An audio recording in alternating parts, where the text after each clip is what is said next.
রাধে রাধে বন্ধুরা, আজকে পালং শাক দিয়ে আলু দিয়ে ঝোল বানাবো। তেল গরম হয়ে গেছে, ডালি বুড়িটা ভেজে নিব। ডালি বুড়ি লাল লাল হয়েছে, নামাই নিব। ডালি বুড়িটা আমি বাড়িতে রেডি করা হয়েছে, আমি বাড়িতে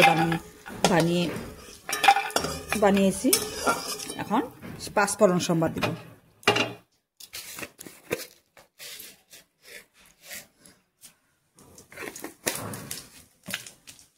ছোটো সাজের পেঁয়াজ কেটে রেখেছি, একটু ঢেলে ভেজে নিব।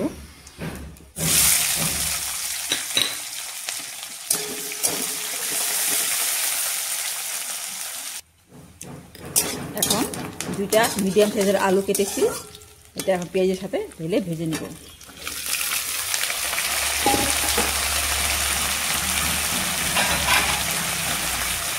সাথে এখন পরিমাণ মতো নুন দিয়ে দিব, আর 1 চামচ হলুদ দিব।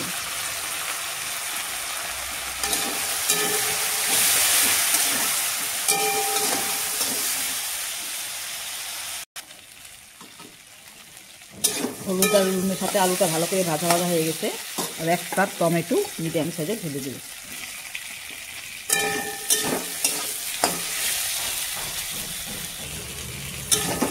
আলুর সাথে টমেটোর সাথে ভালো করে ভাজা হয়ে গেছে। পালং শাকটা এখন ঢেলে দিব।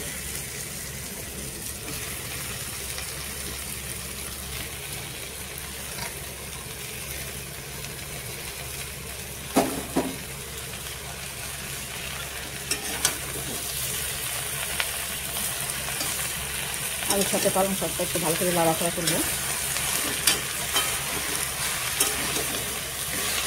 এই শীতের দিনে শাক খেতে ভালো লাগে, নতুন নতুন ভ্যারাইটির শাক আছে। পালং শাক, লাল শাক, যা কিছু খাও বেশ টেস্টি হয়।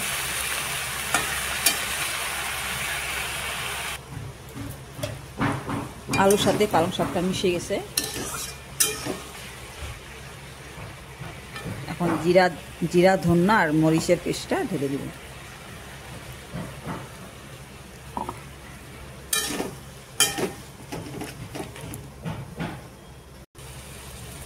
আলু আর পালং সাথে সাথে মশলাটা ভালো করে ভাজা হয়ে গেছে।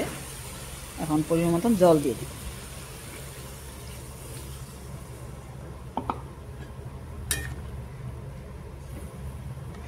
পালং শাক আলুর ঝোল এভাবে মাছ দিয়ে খেতে পারো। এখন আলুটা আদা সিদ্ধ হয়ে গেছে, আর একটু ভালো করে সিদ্ধ হওয়ার জন্য 2 মিনিট মতন ঢেকে রাখবো। ঢাকনাটা খুলে দেখব।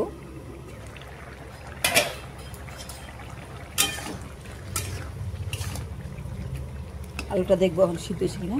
হ্যাঁ, ভালো করে সিদ্ধ হয়ে গেছে। ভেজে রাখা ডালি বুড়িটা এখন ঢেলে দেব।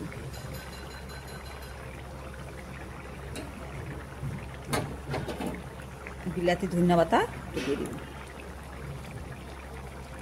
হয়ে গেছে বন্ধুরা, নামাবো।